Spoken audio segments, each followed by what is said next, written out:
और भी कुछ कर्तव्य बताते हैं गृहस्थ आश्रम के विषय में, जो करना बहुत जरूरी है।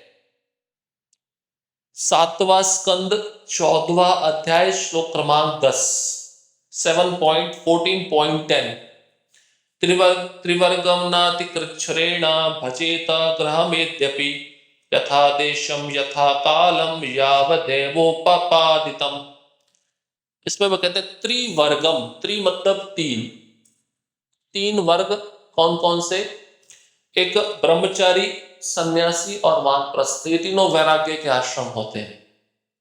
इसको छोड़कर कोई गृहस्थ आश्रम में रह रहा है तो उसको भी धर्म अर्थ काम के लिए उतना ही संग्रह करना चाहिए जितना आवश्यक हो। मतलब 4 पुरुषार्थ है ना, धर्म अर्थ काम मोक्ष, ठीक है, याद रखना चाहिए। भागवतम में इसका वर्णन नहीं है, उपनिषदों में अन्य शास्त्रों में इसका वर्णन है। अब धर्म कहते हैं कि मंदिर जाना, अपने नित्य नैमित्तिक पूजा करना। जब हम ये करते हैं तो भगवान की कृपा से हमें अर्थ आता है, अर्थ मतलब धन आता है, ठीक है। अब उस धन का उपयोग व्यक्ति किसमें करता है? काम में। काम मतलब अपनी इंद्र तृप्ति में। तो ये श्लोक कहता है कि उस गृहस्थ को इंद्र तृप्ति भी उतनी ही करनी चाहिए जितनी आवश्यक है। अगर वो अपने लिमिट से ज्यादा क्रॉस करके इंद्र तृप्ति करेगा तो उसका परिणाम बहुत भयंकर हो सकता है। इसलिए यहां पे बताते हैं गृहस्थ जीवन में भी स्थान तथा काल के अनुसार न्यूनतम प्रयास से जो कुछ भगवत कृपा से उपलब्ध हो जाए, मतलब भगवान की कृपा से थोड़ा भी मिल जाए, उसमें संतुष्ट रहना चाहिए। अब देखो, ब्रह्मचारी है, सन्यासी है, वानप्रस्थी है, ये वैराग्य के आश्रम रहते हैं। इनमें इनमें तो लोभ होना ही नहीं चाहिए। जैसी परिस्थिति में भगवान रखते हैं उसमें संतुष्ट रहना चाहिए, नहीं तो वो अपने आश्रम में रह नहीं पाएगा। लेकिन गृहस्थ के लिए बताते हैं धर्म अर्थ काम के विषय में भी उसको जितना चाहिए उतना ही स्वीकार करे, और जैसे भगवान समय के अनुसार स्थिति के अनुसार दे रहे हैं उतना ही स्वीकार करें।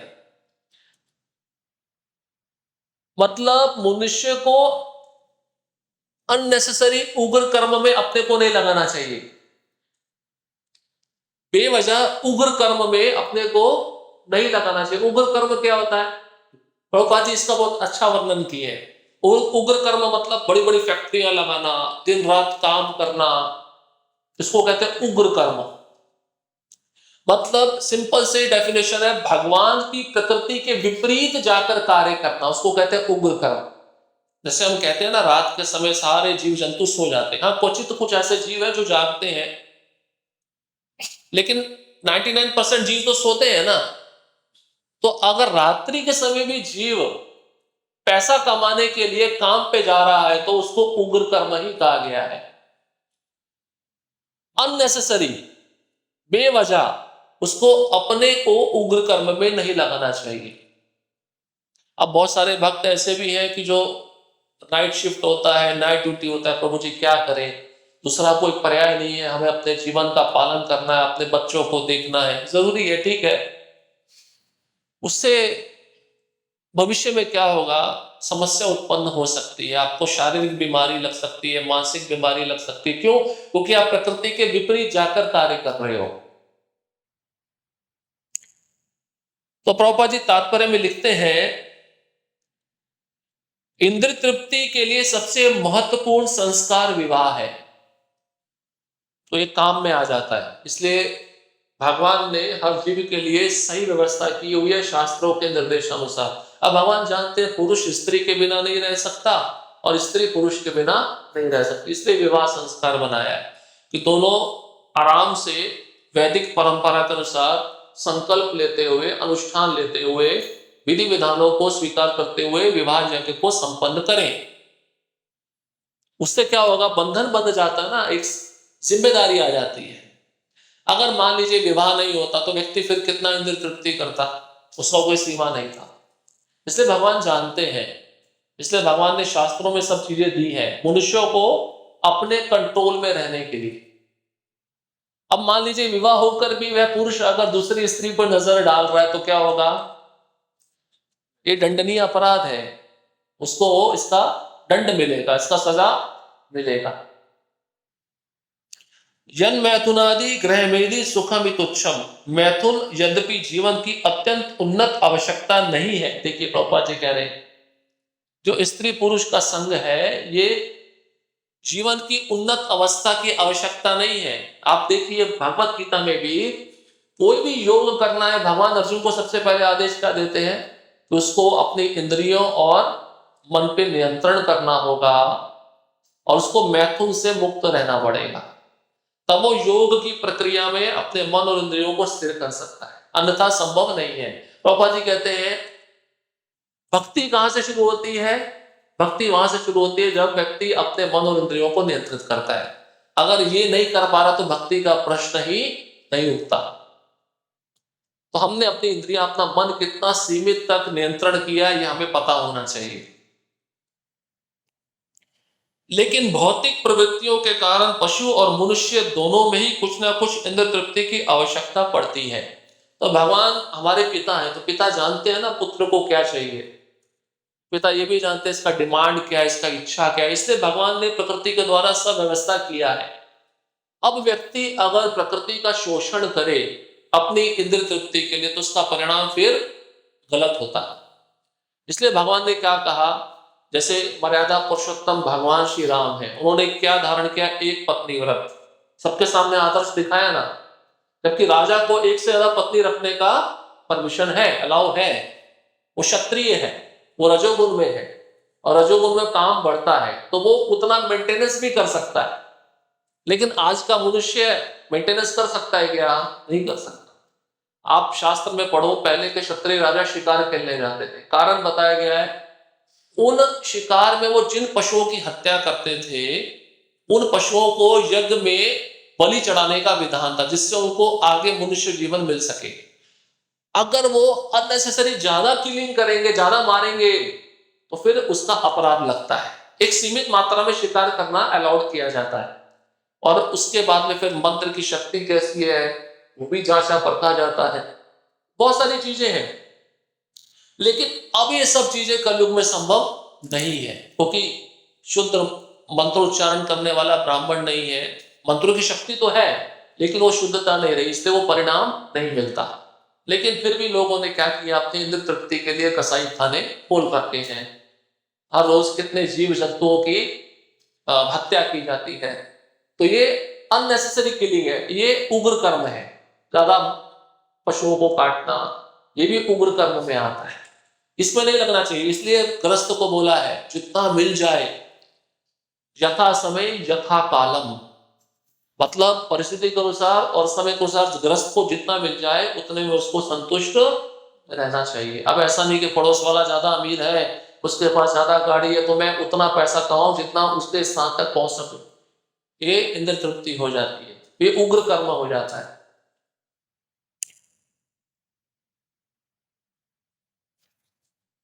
इसके बाद में प्रभुपाद जी कहते हैं जहां तक आर्थिक विकास की बात है, मतलब अर्थ की बात है, यह उत्तरदायित्व तो वैश्यों तथा गृहस्थों पर छोड़ देना चाहिए। तो वैश्य क्या करते हैं, उनके तीन कार्य है ना, कृषि गोरक्षा वाणिज्यम, मतलब खेती करना, गाय का रक्षण करना और व्यापार करना, ये वैश्य करते हैं। और गृहस्थ वैश्य होते हैं, जब वो व्यापार करते हैं तो पैसा आता है ना। मानव समाज को वर्णों तथा आश्रमों में विभाजित होना चाहिए। ब्राह्मण, क्षत्रिय, वैश्य, शूद्र तथा ब्रह्मचर्य, गृहस्थ, वानप्रस्थ एवं संन्यास। गृहस्थों के लिए आर्थिक विकास आवश्यक है, मतलब पैसा कमाना गृहस्थों के लिए जरूरी है क्योंकि उनको अपना पालन पोषण परिवार का करना होता है। ब्राह्मण गृहस्थों को अध्ययन, अध्यापन, यजन तथा याजन के जीवन से संतुष्ट रहना चाहिए। लेकिन अब आप सुन लीजिए ध्यान से, जो गृहस्थ ब्राह्मण है, समझते ब्राह्मण, उसको बाहर जाके नहीं कमाना चाहिए। वैश्य गृहस्थ है वो जाके बाहर कमा सकता है, लेकिन जो ब्राह्मण गृहस्थ है उसको बाहर जाके कमाना नहीं चाहिए। उसको क्या करना चाहिए, उसको अपना जीवन यापन वो कैसे करेगा, यहाँ पे विधि बताया है, अध्ययन, अध्यापन। शास्त्र को पढ़ो और पढ़ाओ। पढ़ाने के बाद जिनको आप पढ़ाओगे वो अपनी इच्छा से जो आपको दक्षिणा देंगे उससे आप अपना जीवन यापन करो। पहले के जमाने में गुरुकुल में यही सिस्टम था। गुरुकुल में क्या होता था, गुरु पैसा नहीं मांगते थे, जो शिष्य पढ़ने आते थे उनको आध्यात्मिक शिक्षा प्रदान किया, बदले में शिष्यों ने मधुकरी मांगा, भिक्षा मांगा, और जो मिल गया वो गुरु को लाके दे दिया, और गुरु ने वो बनाया, भगवान को भोग लगाया, और शिष्यों ने भी खा लिया, गुरु ने भी खा लिया, उसका जीवन यापन ऐसे होता था। लेकिन अब वो सिस्टम बदलकर पैसे का सिस्टम आ गया, इसलिए ब्राह्मण लोग हर घर में जाकर यज्ञ करते तो पैसा मांगते सबसे पहले, और इतना लोभ बढ़ गया, वो कहते हैं सोने का हाथी बनाओ, सोने का घोड़ा बनाओ, तुम्हारा पितृ दोष है, ये निकलेगा वो निकलेगा। ये सब शास्त्र में नहीं दिया गया। इसके पीछे कारण क्या है, ब्राह्मण क्यों पतित हो गया, क्योंकि लोभ उसके अंदर जागृत हो गया। और भगवान देखिए दो जगह पे ब्राह्मणों का कर्तव्य बताए हैं। जब भगवान वामन का रूप लेके आए तो बलि महाराज को ब्राह्मणों का कर्तव्य बताया कि ब्राह्मण को संतुष्ट रहना चाहिए, मैं ब्राह्मण हूं, मैं 3 पग भूमि मांग रहा हूं, मैं इसी से संतुष्ट हूं। अगर तुम मुझे पूरा ब्रह्मांड भी दे दोगे, मेरी इंद्रियां मेरे नियंत्रण में नहीं है, तो मैं कभी संतुष्ट नहीं हो पाऊंगा। और वही उपदेश भगवान ने, रुक्मिणी माता ने जब ब्राह्मण को भेजा, उनको भी वही उपदेश दिया, ब्राह्मण तुम संतुष्ट हो ना, तुम्हारा मन तुम्हारी इंद्रियां तुम्हारे नियंत्रण में है ना। तो वहां पे भगवान कहते हैं जो ब्राह्मण संतुष्ट नहीं है उसका पतन निश्चित है। अगर असंतुष्ट ब्राह्मण को संसार की सारी भोग की सामग्री दे दी जाए, उस सारे भोग की सामग्री को प्राप्त करके भी वो संतुष्ट नहीं रह सकता। क्योंकि प्रभुपाद जी इसका उदाहरण क्या देते हैं, अग्नि में घी डालना, वो घी के डालने से अग्नि और भड़कती रहती है। इसलिए अनियंत्रित इंद्रियां विषयों की तरफ जब दौड़ती है तो वो विषयों को और पाना चाहती है, जबकि संतुष्ट नहीं हो पाती। हाँ, थोड़ा समय के लिए आप संतुष्टि मिल जाएगा, लेकिन अगले प्रयास में क्या होगा, मन में फिर चिंतन होगा, वो चीज मुझे मिलनी चाहिए। इसलिए ब्राह्मण के लिए अध्ययन अध्यापन, अध्ययन मतलब शास्त्र पढ़ना, अध्यापन मतलब शास्त्र पढ़ाना। यजन याजन, यजन याजन मतलब यज्ञ करना, और यज्ञ दूसरों के घर में जाके करवाना, और बदले में वो जो यज्ञ करवा रहा है वो जो कुछ भी अपनी इच्छा से दे रहा है, अपनी क्षमता से देना, उसको प्रेम पूर्वक स्वीकार करना। ये नहीं कि लोभ के कारण क्रोध करते हुए प्रकट करना कि मुझे इतना चाहिए था, तुम इतना क्यों दे रहे हो। ये ब्राह्मण के पतन का कारण है कलयुग में। ब्राह्मण को ये कार्य पारिश्रमिक लिए बिना करने चाहिए। देखिए यहां पे स्पष्ट लिखा है, पैसा लिए बिना करना चाहिए ब्राह्मण को, क्योंकि ब्राह्मण भगवान का दास है, वो और किसी का दास नहीं होता। अगर किसी दूसरे का काम कर रहा तो वो शूद्र है, वो ब्राह्मण नहीं है। फिर आजकल आपको ब्राह्मण ऐसे दिखते हैं ना, जनेऊ पहन के ऑटो चलाना, ठेला चलाना, भगवान बोलते दे आर शूद्रास, ये शूद्र है, ब्राह्मण नहीं है। ब्राह्मण केवल भगवान का सेवक होता है, ब्राह्मण केवल भगवान का गुलाम होता है, और किसी का गुलाम नहीं होता। इसलिए पहले के जमाने में जो क्षत्रिय राजा होते थे वे भी ब्राह्मण का आज्ञा का पालन करते थे, क्योंकि ब्राह्मण मतलब समाज को एक दिशा दिखाने वाला व्यक्तित्व। समाज किस दिशा में जा रहा है ये ब्राह्मण का कर्तव्य होता है, समाज को पतन के मार्ग से बाहर निकालकर आध्यात्मिक मार्ग में स्थापित करना। किंतु जिस व्यक्ति को वह मनुष्य बनने की शिक्षा दे उससे वह दान ले सकता है, लेकिन लोभ के अनुसार नहीं। वो दान जो व्यक्ति दे रहा है अपनी क्षमता के अनुसार उतना उसे स्वीकार करना चाहिए।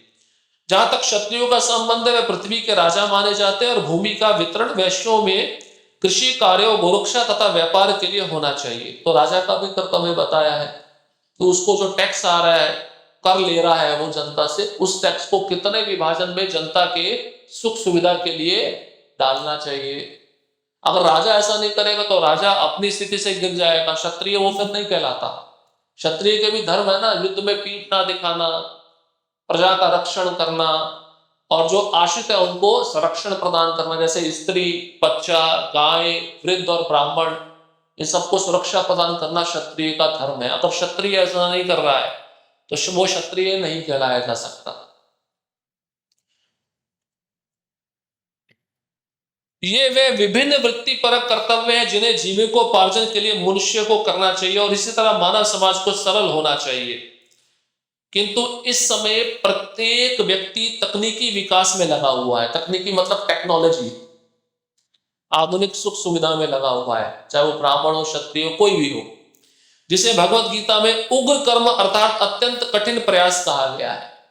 अब इसका प्रैक्टिकल चीज है चंद्रयान-3, उग्र कर्म है ये भी। इतने करोड़ों रुपए लगाकर यान बनाया, बैठे हैं, सब देख रहे हैं यान पहुंचेगा नहीं पहुंचेगा, ये उग्र कर्म है। दूसरे ग्रह पे जाके आप क्या देखना चाहते हो? आप पहले अपने ग्रह को तो परख लो, अपने शरीर के अंदर क्या चलता है वो सिस्टम को तो देख लो। वो तुमने देखा नहीं, दूसरे ग्रह पे जाके उस प्राणियों को देखना चाहते हो, ये भी उग्र कर्म में आता है। यही उग्र कर्म मानव मस्तिष्क के अंदर क्षोभ का कारण है। मतलब मनुष्य के मस्तिष्क ये विचलित क्यों हो रहा है व्यक्ति? इसी उग्र कर्म के कारण हो रहा है। मनुष्य नाना पापपूर्ण कार्यों में व्यस्त रहते हैं और कसाई घर, मदिरालय तथा सिगरेट फैक्ट्रियां खोलकर तथा इंद्रिय भोग के लिए रात्रि क्लब एवं अन्य प्रतिष्ठान खोलकर अपने को पतित बनाते हैं। ये सब उग्र कर्म में आता है। इस प्रकार वे अपने जीवन को बर्बाद कर देते हैं। इसलिए प्रभुपाद जी कहते हैं पहले के जमाने में गाय और थोड़ी भूमि, उस भूमि पे खेती करना, गाय से दूध लेना, इसमें व्यक्ति संतुष्ट रहता था। लेकिन अब लोग अपना खेती बेचकर शहर में जाकर नौकरी कर रहे हैं, फैक्ट्रियों में उग्र कर्म कर रहे हैं। ये हमारी सभ्यता नहीं है, इसलिए समाज पतन की ओर जा रहा है। निस्संदेह इन सारे कार्यों में गृहस्थ फंसते हैं। अतएव यहां पर अपि शब्द के प्रयोग द्वारा यह सलाह दी गई है कि गृहस्थ होते हुए भी मनुष्य को अपने आप को उग्र कर्म में नहीं लगाना चाहिए। क्यों नहीं लगाना चाहिए? अगर उग्र कर्म में लगाएगा तो उसको भक्ति के लिए समय नहीं मिलेगा, साधु संग करने का समय नहीं मिलेगा। यहां पे ये कारण है, इसलिए उस गृहस्थ को अपने को उग्र कर्म में नहीं लगाना चाहिए। मनुष्य की जीविका के साधन अत्यंत सरल होने चाहिए। जो ग्रस्त नहीं है अर्थात ब्रह्मचारी, वानप्रस्थ और सन्यासी है, उन्हें आध्यात्मिक जीवन में प्रगति के अतिरिक्त और कुछ नहीं करना होता है। ब्रह्मचारी, सन्यासी और वानप्रस्थ, इनको जीवन किस लिए मिला? आध्यात्मिक प्रगति के लिए। अब आध्यात्मिक प्रगति को छोड़कर वो भी लोगों में पड़ जाए, पैसा कमाने में पड़ जाए। आजकल चल रहा है सब। ब्रह्मचारी लोग भी मंदिर में आके पेमेंट लेते हैं, सैलरी पे होते हैं और इतना घंटा उनका फिक्स रहता है सेवा करना। अब उनको और सैलरी चाहिए तो और सेवा करते हैं। तो ये पैसा कमाना ब्रह्मचारी का धर्म नहीं है। ब्रह्मचारी का धर्म होता है अध्ययन करना शास्त्रों का और दूसरों को बताना और गुरु के सेवा करना, गुरु की आज्ञा का पालन करना। अब वानप्रस्थी का धर्म क्या है? तपस्या। अब वो तपस्या को छोड़कर तीर्थों में जाए और कुछ दुकान खोल ले किसी विग्रह की, धोती की, तो ये उग्र कर्म कहलाएगा। उसके लिए धर्म नहीं है। और सन्यासी का धर्म है प्रचार, एक जगह पे नहीं रहना, उसको भ्रमण करते रहना है। और वो अगर किसी एक घर में जाकर मधुकरी बार बार मांगे और आकर्षित हो जाए वहां पे, तो वो उस लोभ में फंस जाएगा, वो उसके लिए लोभ उग्र कर्म है। तो ये 3 आश्रम जो है वैराग्य के स्तर पे है और इनको प्रयत्न करना चाहिए अपनी आध्यात्मिक उन्नति के लिए। लेकिन गृहस्थ के लिए बताया है आप संग्रह कर सकते हो, लेकिन जितना आवश्यक है उतना, और उग्र कर्म करके संग्रह नहीं करना है। अब अगले श्लोक में कहते हैं आश्वाघान्ते अवसायिभ्य कामान संविभजे तथा अप्य कामात्मनोदारम नृणाम स्वत्व ग्रहो यतः। एक ग्रस्त जीवन में एक पुरुष अपनी पत्नी के प्रति बहुत आसक्त रहता है, तो आसक्ति कैसे कम की जाए, अब उसके विषय में बता रहे नारद मुनि। यहां पे कहते हैं श्व मतलब कुत्ता, अघ मतलब पापपूर्ण पशु या जीव। अवसाइभ्य मतलब सबसे नीच चंडाल, मतलब जो सुअर और कुत्ते का मांस खाने वाला व्यक्ति। और इन सबको उनकी आवश्यकताएं प्रदान करनी चाहिए गृहस्थ को। पहले भी हमने सुना ना, घर में जो जीव जंतु रहते हैं उनको उनकी आवश्यकताएं प्रदान करनी चाहिए। अब पुनः बता रहे हैं, यहाँ पे एक और छोटी सी लिस्ट दी है। कुत्तों को, पतित पुरुषों तथा चांडाल समेत अछूतों को उनकी समुचित आवश्यकताएं प्रदान करके उनका पालन करना चाहिए, गृहस्थ का धर्म है। यहां तक कि जो अछूत है, अछूत किसको कहते हैं? जो शूद्र से भी निम्न कार्य करते हैं ना, जैसे हमें ऐसा लगता है कि इनको छुएंगे तो हम भी अपवित्र हो जाएंगे, जैसे नाली साफ करने वाले, जो भंगी चमार होते हैं, उनको कहते हैं। तो उनकी भी आवश्यकता की पूर्ति करने वाला गृहस्थ आश्रम है। क्यों? क्योंकि वो संग्रह कर रहा है। अगर अपने भोग के लिए संग्रह करेगा तो पाप करेगा, इसलिए उसको वो भोजन, संपत्ति जो भी वो संग्रह कर रहा है, इनमें बांट देना चाहिए।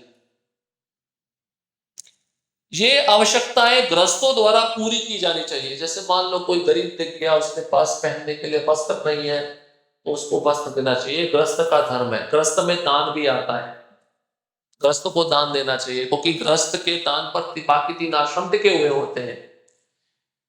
अब बताते हैं, यहां तक कि घर की अपनी उस पत्नी को भी, जिससे मनुष्य घनिष्ठता पूर्वक आसक्त रहता है, अतिथियों तथा सामान्य जनों के स्वागत में नियुक्त करना चाहिए। क्या करना चाहिए गृहस्थ को? अपनी पत्नी को, जो मेहमान आते हैं, अतिथि आते हैं, घनिष्ठ संबंधी आते हैं, उनके सेवा में लगाना चाहिए। मतलब वो पुरुष अगर भौतिक स्तर पे अपनी पत्नी से बहुत आसक्त है, तो उसके पतन का कारण उसकी पत्नी ही बन जाएगी। तो उस आसक्ति को छुड़ाने के लिए उस ग्रस्त व्यक्ति को अपनी पत्नी को अतिथियों की सेवा में लगाना चाहिए। तो वह अतिथि आ रहे हैं, आप उनके लिए भोजन बनाओ, भोग लगाओ और उनको परोसो, उनको सर्विंग करो। या घनिष्ठ संबंधी जन आ रहे हैं, उनकी सेवा में अपनी पत्नी को लगाना चाहिए। तात्पर्य है, यद्यपि आधुनिक समाज में कुत्ते को घरेलू साज समान माना जाता है, लेकिन वैदिक गृहस्थ जीवन पद्धति में कुत्ता अस्पृश्य होता है। अब आजकल, पहले तो गाय रखी जाती थी, अब गायों को निकाल के कुत्ते रख दिए गए। प्रभुपाद कहते कुत्ता सबसे अस्पृश्य प्राणी है। मतलब अगर उसको छू दिया तो स्नान करना चाहिए तुरंत। वैसे तो हर एक जीव के लिए है, क्योंकि ये जीव स्नान तो करते नहीं है, अपवित्र स्थिति में रहते हैं, अपवित्र स्थान में रहते हैं, लेकिन कुत्ता अस्पृश्य प्राणी है, उसको छूना भी नहीं चाहिए। और ज्यादातर लोगों ने अपने घरों में कुत्ते रखे हुए, उनके बेड है, बेड पे उन लोगों के साथ कुत्ते सोते हैं, खाते भी उसी प्लेट में है। आप सोचिए, ये पतित जीवन है। जैसा कि आप बताया गया है, कुत्ते का पालन उचित भोजन देकर किया जा सकता है, लेकिन उसे घर में घुसने नहीं दिया जाता। शयन कक्ष की बात तो कोसों दूर रही। देखो, मैं पहले बता दिया इस बात को। जाति से निकाले व्यक्ति या अछूत चंडालों को भी जीवन की आवश्यकताएं प्रदान की जानी चाहिए। इस संबंध में यथा शब्द प्रयुक्त हुआ है, जिसका अर्थ है जितने का पात्र हो। जाति से निकाले गए लोगों को आवश्यकता से अधिक धन नहीं दिया जाना चाहिए। मतलब कोई, पहले के जमाने में क्या होता था, कोई ब्राह्मण कोई गलत काम करते तो उसको ब्राह्मण जाति से निकाल दिया जाता था। उसको बोला जाता था, आप गांव से बाहर जाकर तुम अपना कुटिया बनाकर रहो। तो उस व्यक्ति का पालन भी गृहस्थ का धर्म है। इसलिए हम बड़े बड़े उत्साह से शादी तो कर लेते हैं, घोड़े पे तो चढ़ जाते हैं, लेकिन ये सब नियम नहीं सुनते। उदाहरणार्थ, इस समय निम्न जाति के लोगों को सामान्यतः काफी मजदूरी दी जाती है। तो निम्न जाति का व्यक्ति, उसको धन मत दो। अगर धन दोगे तो वह धन का दुरुपयोग करेगा, इसलिए उसको खाना दे दो या कपड़ा दे दो। नहीं लेता तो छोड़ दो। हम अपनी तरफ से पूरा आवश्यकता की उसकी पूर्ति कर रहे हैं।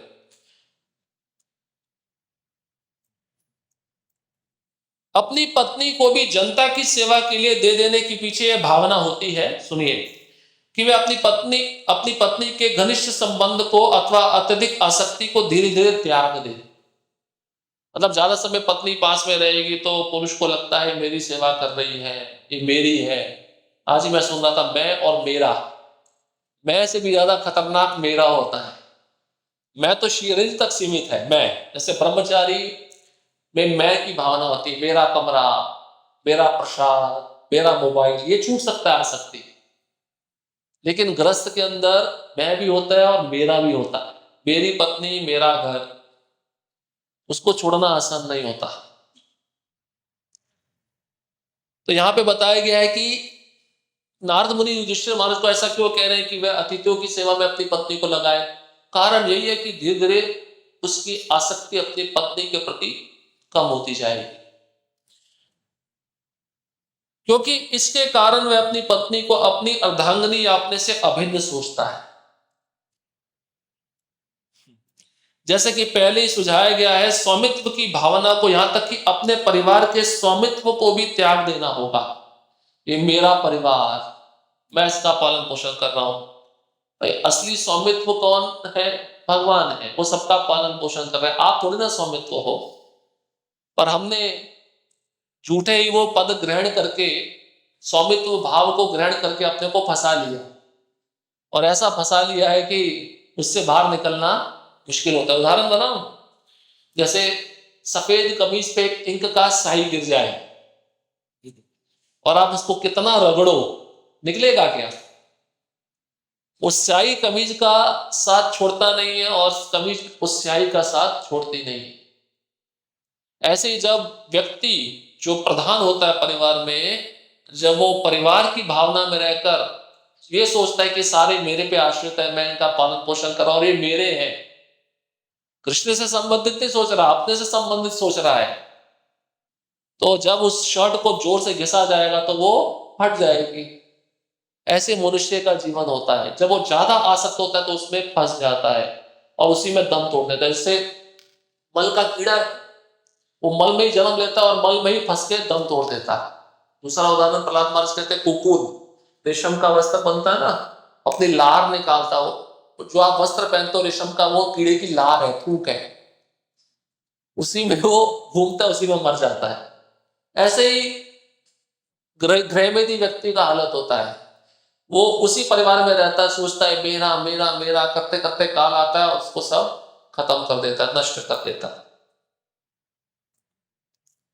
स्वामित्व का भावना भी उस ग्रस्त को त्यागना पड़ेगा, क्योंकि अब मान लो अचानक वो व्यक्ति चला गया, मतलब संसार से चला गया, उसके इसका अर्थ ये तो नहीं है कि बाद में उसका परिवार का पालन नहीं होगा। होता है परिवार का पालन, कुछ ना कुछ भगवान बुद्धि देते हैं और व्यक्ति कार्य करता है तो परिवार का पालन भी होता है। भौतिक जीवन का स्वप्न ही जन्म मृत्यु के चक्र में बंधने के लिए कारण स्वरूप है। अतः इस स्वप्न को त्याग देना चाहिए। फलतः मानव जीवन में अपनी पत्नी के प्रति आसक्ति को त्यागना होगा, जैसा कि यहां पर सुझाव दिया गया।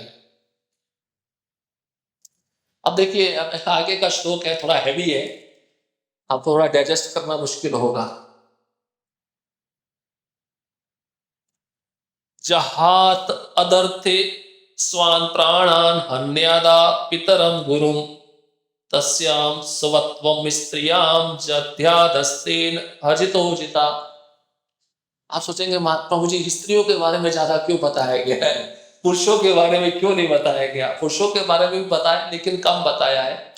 लेकिन इसको बताने के पीछे उद्देश्य क्या है कि स्त्री का पुरुष के प्रति आसक्ति, पुरुष का स्त्री के प्रति आसक्ति खत्म होना चाहिए। तभी हम इस जो हथकड़ी है ना, जो दिखाई नहीं देती, जो हमको सबको बांध के रखी, उससे मुक्त हो सकते। अब सुनिए, मनुष्य अपनी पत्नी को कितनी गंभीरता पूर्वक अपना मानता है।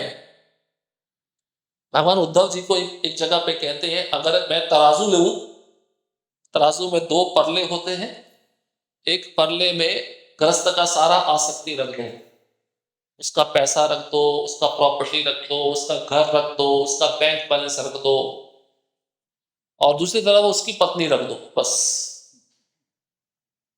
तो भगवान उद्धव को कहते हैं जो पत्नी के प्रति आसक्ति है उसका भार ज्यादा है, बाकी का आसक्ति का भार उस पत्नी के आसक्ति के भार के सामने कम हो जाएगा। ये सत्य सत्य बात है। अब देखिए यहाँ पे बताया जा रहा है, देखिए मनुष्य अपनी पत्नी को इतनी गंभीरता पूर्वक अपना मानता है, यहाँ पे गंभीरता शब्द आया है, अपना मानता है, ये मेरी है। अब ये प्रैक्टिकल चीज है, आज ही मैंने अनुभव किया। मैंने किसी का निंदा किया, निंदा तो सत्य था, लेकिन उसके पति को अच्छा नहीं लगा, मेरी पत्नी के बारे में ऐसा क्यों बोल रहा है। मैंने जो बोला सत्य बोला, मैं क्यों डरूं किसी से, मैंने किसी का चोरी किया है क्या? तो उसको अच्छा क्यों, तो उसको सत्य भी अच्छा नहीं लगता कि तुम मेरी पत्नी के बारे में ऐसा क्यों बोल रहे हो, इतना वो अपना मानता है उसको। यही आसक्ति है। सेवा के मामले में मैंने बोला था, समझदार को इशारा काफी है। बोला सेवा ठीक नहीं हो रही है, उसको समझाओ सेवा ठीक, उसको गुस्सा आ गया तुरंत। ठीक है, विषय पे ज्यादा नहीं जाएंगे। मनुष्य अपनी पत्नी को इतनी गंभीरता पूर्वक अपना मानता है कि वह कभी कभी उसके लिए स्वयं को या अन्यों को, यथा अपने माता पिता या गुरु अथवा शिक्षक तक को मार डालता। भागवतम लिख रहा है, मैं नहीं कह रहा। श्लोक आपको नोट करना तो कर सकते हो, 7.14.12। अपनी पत्नी के लिए वो गुरु को भी मार देगा, माता पिता को भी मार देगा, और यहां पे बताया शिक्षक टीचर को भी मार देगा। और कहते हैं अतएव यदि कोई ऐसी पत्नी के प्रति अपनी आसक्ति का परित्याग कर सकता है तो वह उन भगवान को जीत लेता है जो अजय है। भगवान का एक नाम है अजित, जिनको कभी जीता नहीं जा सकता। लेकिन जो व्यक्ति भगवान की सेवा करके उसकी पत्नी का जो घनिष्ठ संबंध है, आसक्ति उसको तोड़ देता है, वो भगवान को भी जीत लेगा, मतलब भगवान को प्राप्त कर लेगा, भगवान के धाम चला जाएगा। ऐसे स्त्री के लिए है, अगर वो अपने पति के प्रति आसक्ति को छोड़कर भगवान की सेवा में पूर्णतया लग जाए तो वह भी भगवत धाम चली जाएगी। भगवान ने ऐसा तो नहीं कहा कि स्त्रियों के लिए दरवाजा बंद है, पुरुषों के लिए खुला है, ऐसा तो नहीं कहा। भगवत गीता में श्लोक भी है, सबको अधिकार है मेरे धाम में आने का, लेकिन एक मानदंड है शुद्ध भक्ति, केवल मेरे प्रति आसक्ति, संसार के किसी भी परिजन के प्रति आसक्ति नहीं होनी चाहिए। और ये जो बताया है भागवतम में श्लोक में, इसको हम प्रमाण के रूप में रोज देखते हैं, देखते हैं नहीं देखते हैं। पुरुष क्या करता है, अपनी पत्नी के लिए किसी को भी मारने को तैयार, पत्नी बोलती है झगड़ा करो, प्रॉपर्टी चाहिए, झगड़ा शुरू हो जाता ना। शादी से पहले झगड़ा नहीं, तब झगड़ा शुरू हो गया, कलह शुरू हो गया। फिर पत्नी बोलती है वो खाने में जहर देके मार दो, कर देता है पति, कर देता है, अपने माता पिता को मार देता है। कैसे होता है?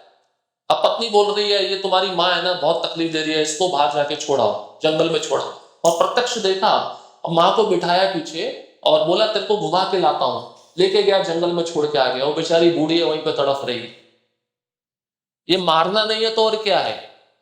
खाली हथियार से मारना मारना नहीं होता है, और तरीकों से भी मारा जाता है। शास्त्र में बताया गया क्षत्रिय कैसे मारता है, कैसे अपमान करता है। अगर क्षत्रिय दूसरे को हरा दे तो उसकी आधी मूंछ काट दे, छोटे छोटे बाल रख दे और बाकी हेड शेविंग कर दे तो उसका अपमान है, मतलब वो मर गया।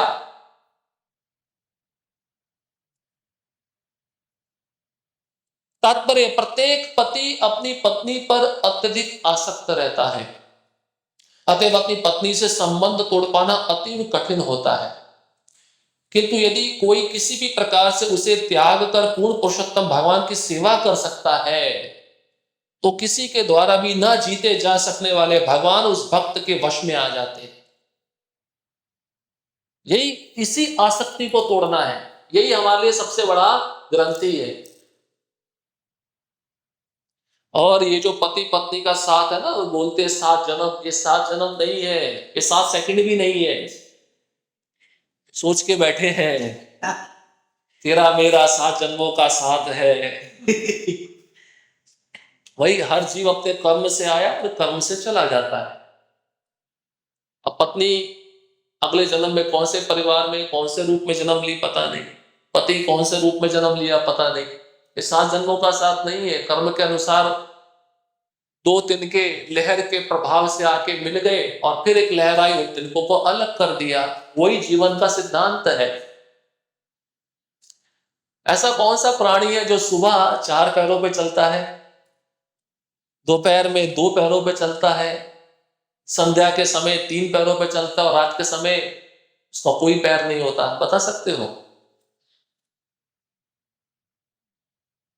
ये प्रश्न पूछा गया है महाभारत में, यक्ष ने पूछा युधिष्ठिर महाराज को, ऐसा कौन सा प्राणी है जो सुबह के समय 4 पैरों पर चलता है, दोपहर के समय 2 पैरों पर चलता है, शाम के समय 3 पैरों पर चलता है और रात के समय उसका कोई पैर नहीं होता? हाँ, मनुष्य। हाँ, सुबह की अवस्था बाल्य अवस्था, रेड़ता है ना, ये घुटने और पांव 4 पैर हो गए। दोपहर आ गई तो युवा अवस्था 2 पैर पे चलता है। संध्या समय वृद्ध अवस्था 3 पैर हो जाते हैं, लाठी लग जाती है। और रात्रि का मृत्यु अवस्था, उसका कोई पैर नहीं होता। ये जीवन ऐसा है, इसलिए आसक्ति नहीं रखनी चाहिए। हम कब 3 पैरों पे आ जाएंगे और कब कोई पैर नहीं रहेगा, किसी का कुछ पता नहीं है। और बोलते हैं 7 जन्मों का साथ है, फेरे लिए 7 वचन निभाए। तो भगवान ऐसे व्यक्ति के द्वारा जीत लिए जाते हैं जिसने अपनी पत्नी की आसक्ति को छोड़ दिया। और जीव में स्त्री भी आती है, और वो स्त्री भी अपने पति के प्रति आसक्ति को छोड़कर भगवान की सेवा करे तो वो भी भगवान को जीत सकती है।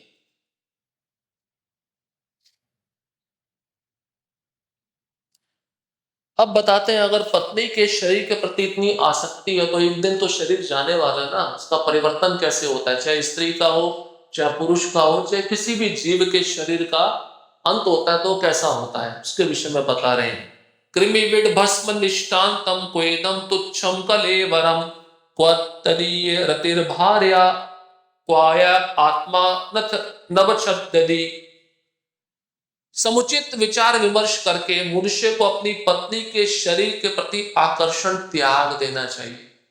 मतलब बैठो, विचार करो, क्या विचार करो, क्या विचार करना चाहिए? भैया उसका शरीर मेरा शरीर क्या सेंट से बना है, क्या परफ्यूम से बना है, क्या उसमें से सुगंध आ रही है, फिर इतना आकर्षण क्यों है? नारद मुनि कह रहे हैं बैठो विचार करो, ये जो मैंने बताया इस पे विचार करो, क्योंकि ये शरीर अंत तो गत्वा छोटे छोटे कीड़े मकोड़ों मल या राख में परिणत हो जाने वाला है। तो भला इस तुच्छ शरीर का क्या महत्व है? परम पुरुष कितना महान है जो आकाश के समान सर्वव्यापी है। ये शरीर हमको केवल एक ही चीज के लिए मिला है, भगवान की सेवा, बस, और किसी दूसरी चीज के लिए नहीं मिला। और अगर भगवान की सेवा को छोड़कर हम इसको किसी दूसरी चीज में लगा रहे हैं तो हम बहुत बड़ा गलत गर्त में जा रहे हैं, नरक में जा रहे हैं। क्योंकि प्रश्न पूछा गया ना कि मृत्यु के सन्निकट व्यक्ति का क्या कर्तव्य है। जो मृत्यु के पास पहुंच गया उसको क्या करना चाहिए? हम सभी मृत्यु के पास हैं, आज नहीं तो कल तो मृत्यु होगी, तो उसका क्या कर्तव्य है? देखिए सुखदेव गोस्वामी जब उत्तर दिए उसी उत्तर के आधार पर पूरा भागवतम की रचना हुई है। उन्होंने 3 चीजें दी हैं, भगवान का श्रवण, कीर्तन और स्मरण, यही करना चाहिए बस। मरना तो सबको है, लेकिन मरने से पहले व्यक्ति ऐसा कौन सा कार्य करे जिससे उसका जीवन सफल हो जाए। और जो हमारे पूर्ववर्ती आचार्यों ने किया है वो यही है, भगवान का श्रवण, कीर्तन, स्मरण, इसके लिए शरीर मिला है और किसी दूसरी वस्तु के लिए शरीर नहीं मिला। अब मान लीजिए इस संसार में स्त्री और पुरुष का आकर्षण कैसा होता है, प्रहलाद महाराज बताते हैं। श्लोक क्रमांक 7, 12, 9। नव अग्नि प्रमदा नाम घृत कुंभ सम पुमान सुतामपि रहो जय्या धन्यता यावदर्थ कृत। प्रहलाद महाराज कहते हैं स्त्री अग्नि के तुल्य है और पुरुष घी के भांडे के समान होता है। अतः पुरुष को चाहिए कि अपनी पुत्री के साथ भी एकांत में ना रहे, इसी प्रकार उसे अन्य स्त्रियों की संगति से बचना चाहिए। स्त्रियों से आवश्यक कार्य के लिए ही मिलना चाहिए, अन्यथा नहीं। क्या कह रहे हैं प्रहलाद महाराज? कह रहे हैं जो 12 महाजनों में से एक है, वे कहते हैं स्त्री कैसी है? अग्नि के तुल्य। आकर्षण की बात कर रहे हैं। और पुरुष कैसा है, घी का जो बर्तन होता है उसके समान, या मक्खन कह लो। आप उसको अग्नि के पास लाओगे तो क्या होता है, पिघलेगा, वो इमोशनल हो जाएगा, होता नहीं होता है। अब प्रहलाद महाराज कहते हैं कि अपनी पुत्री के साथ भी एकांत में नहीं रहना चाहिए। क्यों? क्योंकि इंद्रियां बहुत प्रबल है, इंद्रियों का जो वेग है बहुत प्रबल है। और ये आप आजकल के जमाने में देख सकते हो ना, व्यक्ति क्या क्या अनाचार कर रहा है, क्या क्या पापाचार कर रहा है। और फिर कहते हैं कि स्त्रियों की संगति में उतना ही रहो जितना आवश्यक है। ये घर पे भी ये नियम लागू होना चाहिए। चैतन्य महाप्रभु जब गृहस्थ आश्रम में थे, प्रभुपाद जी एक लेक्चर में बताते हैं, प्रभुपाद जी कहते हैं चैतन्य महाप्रभु ने गृहस्थ आश्रम में रहते हुए अपनी पत्नी के साथ एक बार भी मजाक नहीं किया, एक बार भी। भगवान आदर्श दिखा रहे हैं। और एक बार किया था, लेकिन इनडायरेक्ट वे में किया था, अपनी मां को बोलते हुए बोला था कि तुम्हारी जो बहू है ऐसा करती है। डायरेक्ट नहीं किया था, अप्रत्यक्ष मजाक किया था, लेकिन डायरेक्ट कभी मजाक किया ही नहीं मां को। और ऐसा बताया गया कि जिस रास्ते से स्त्री आ रही है और महाप्रभु उस रास्ते से जा रहे, तुरंत वो रास्ता बदल लेते थे। चैतन्य भागवत में वृंदावन दास ठाकुर इस बात को लिखे हैं। और गृहस्थ आश्रम कैसा होता है उसके बारे में भी प्रहलाद महाराज देखिए एक श्लोक में बोलते हैं। पहले मैं इसका तात्पर्य पढ़ लेता हूं। यदि घी का बर्तन और अग्नि पास पास रखे जाए तो बर्तन का घी निश्चित रूप से पिघलेगा। स्त्री की उपमा अग्नि से और पुरुष की घी के बर्तन से दी गई है। कोई कितना ही इंद्रिय संयमी क्यों ना हो, स्त्री की उपस्थिति में उसका संयमित रह पाना लगभग असंभव हो जाता है। पहले के राजा लोग इतना बड़ा युद्ध जीत के आते थे, लेकिन शास्त्र में लिखा है, भागवतम में लिखा है, अपनी रानी के कक्ष में जाते ही वे पालतू कुत्ते के समान हो जाते थे। जैसा ही रानी बोलेगी वैसा वो राजा करेगा।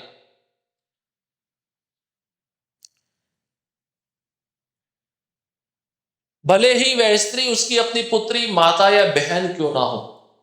हमने एक उदाहरण भी सुना है जैमिनी ऋषि का, सुना है ना?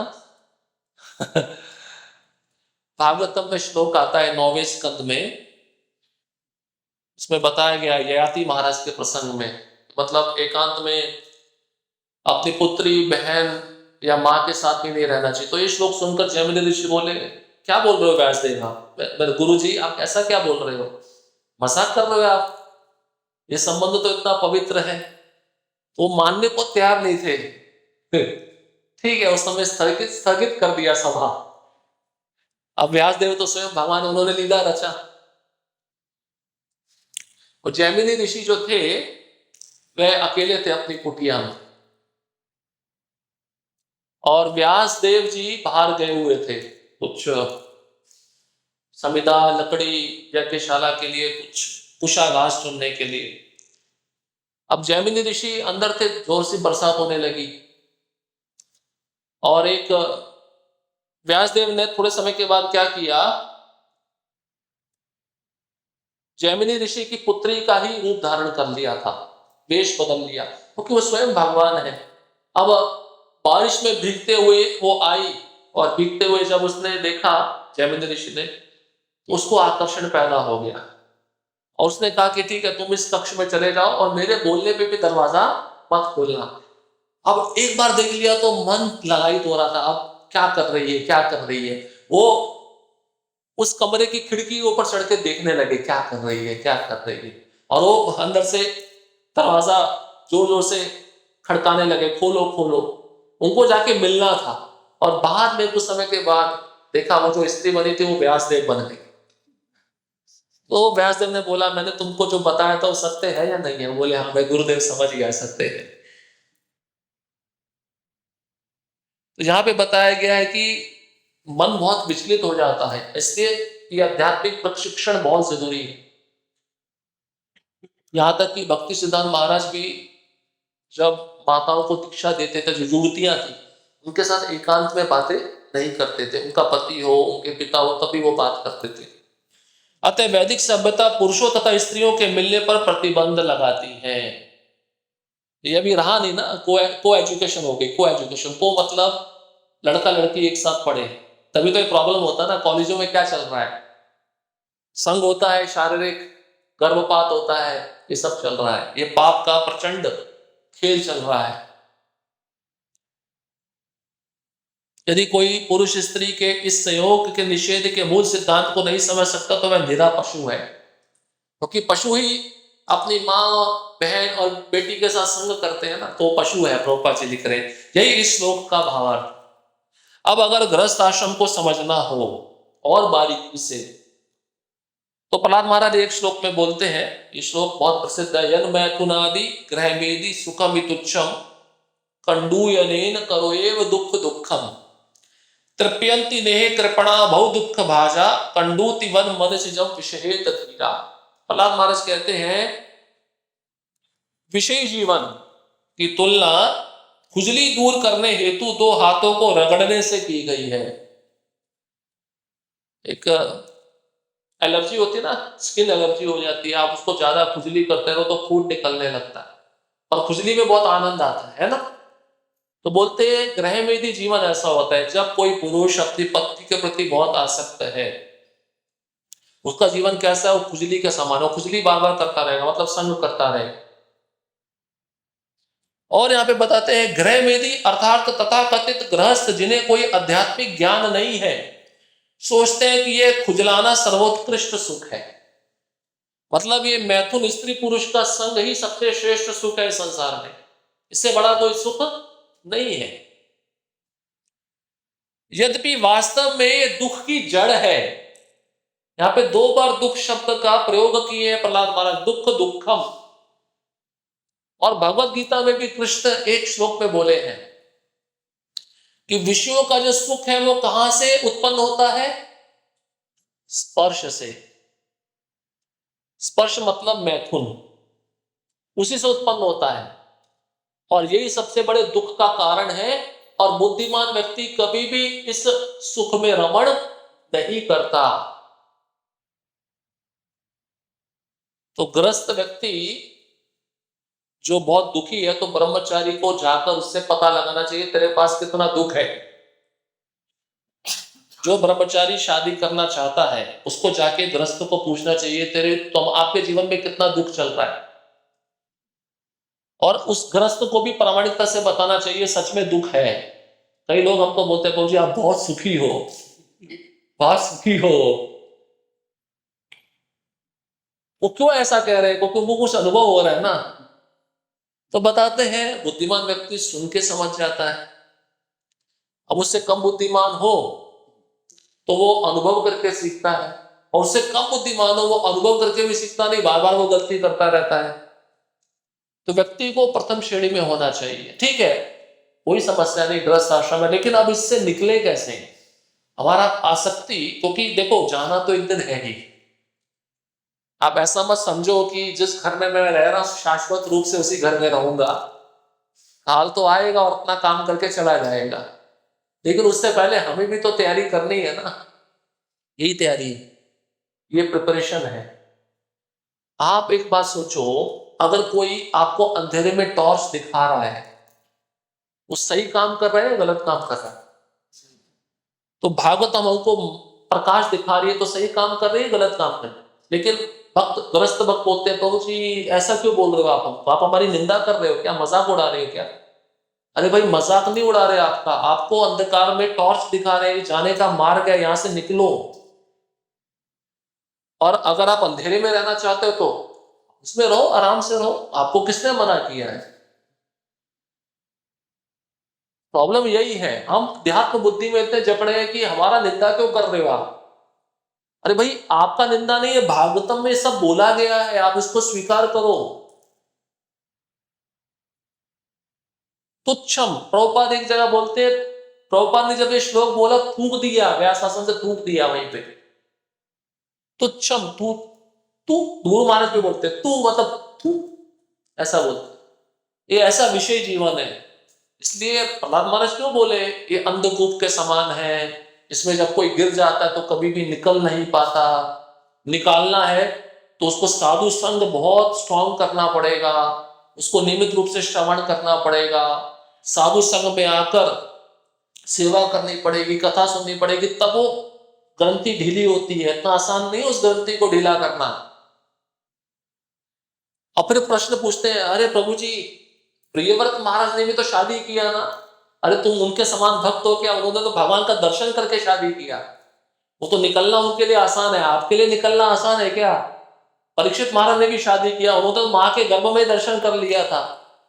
ये महात्मा का अनुकरण मत करो। वो सब भगवान का दर्शन करके गृहस्थ आश्रम में आए और फिर निकल भी गए, लेकिन हमें तो कोई साक्षात्कार भी नहीं हो रहा है। हमको 100 बार बोला जाता है शरीर नहीं महात्मा है, इसका एक बार भी अनुभव हुआ है क्या? कुछ भी नहीं हुआ। अब वही स्याही अगर कमीज को पकड़ ले तो दाग बना देती है, और घर में अगर पुरुष स्त्री को पकड़ ले, स्त्री पुरुष को पकड़ ले तो खेल समाप्त। फिर वो इतना चिंतन होता है कि अंतिम समय आता है तो वही चेहरा सामने आएगा और उसी शरीर में जाना पड़ेगा। ये सत्य बात है। कृपण जो ब्राह्मणों से सर्वथा विपरीत होते हैं, कृपण मतलब कंजूस, वो ब्राह्मणों के अपोजिट होते हैं। ब्राह्मण मतलब उदार, सबको ज्ञान मिलना चाहिए, सबके सुख के लिए, सबके परोपकार के लिए ब्राह्मण सोचता है। लेकिन शूद्र कृपण होता है, कंजूस होता है। बारंबार इंद्रिय भोग करने पर भी तुष्ट नहीं होते। प्रहलाद महाराज कहते हैं कृपण मतलब गृह मेदी, जो भौतिक विश्वों में इतने आसक्त हैं, उनको जितना भी भोग दे दिया जाए उसमें भी वह संतुष्ट नहीं होते। किंतु जो धीर है, धीर मतलब ब्राह्मण, ब्राह्मण धैर्यवान होता है ना, संकट भी आया तो उसको सहन कर लेगा, विचलित नहीं होगा, सही समय की प्रतीक्षा करेगा। धीर, धीरा धीर जन प्रिय करो, षड गोस्वामी के विषय में कहा गया। हमारे षड गोस्वामी कैसे थे? धीर अधीर दोनों व्यक्तियों के लिए प्रिय थे। तो जो धीर है वो इस खुजलाहट को सह लेते हैं, और मूर्खों तथा धूर्तों जैसे कष्ट सहते नहीं है। तो आपको धीर बनना है या अधीर बनना है? धीर बनना चाहिए। धीर मतलब जो इस खुजली को सहन करे। इसलिए बताया गया है कि गृहस्थ आश्रम में जब स्त्री पुरुष के पास रहती है और पुरुष स्त्री के पास रहता है तो संभावना बहुत ज्यादा विषयों की होती है, वो खुजली सहन नहीं होती और मन करता है उसको और खुजलाया जाए, लेकिन खुजलाने से कुछ मिलेगा क्या? प्रभुपाद कहते हैं 2 क्षण का सुख है, उसके बाद में क्या होता है? आत्मग्लानि होती है, लेकिन पश्चाताप होता है, ऐसे मैंने को किया। फिर मन कहता है कि वो दोबारा किया जाए, लेकिन उसमें कुछ आनंद है क्या? कुछ नहीं। लेकिन हाँ, अगर आप संतान उत्पत्ति के लिए कर रहे हो, भक्त बनाने के लिए कर रहे हो तो ठीक है।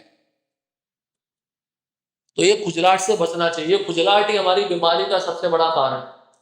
इसी खुजलाहट के कारण हम फंसे हुए हैं,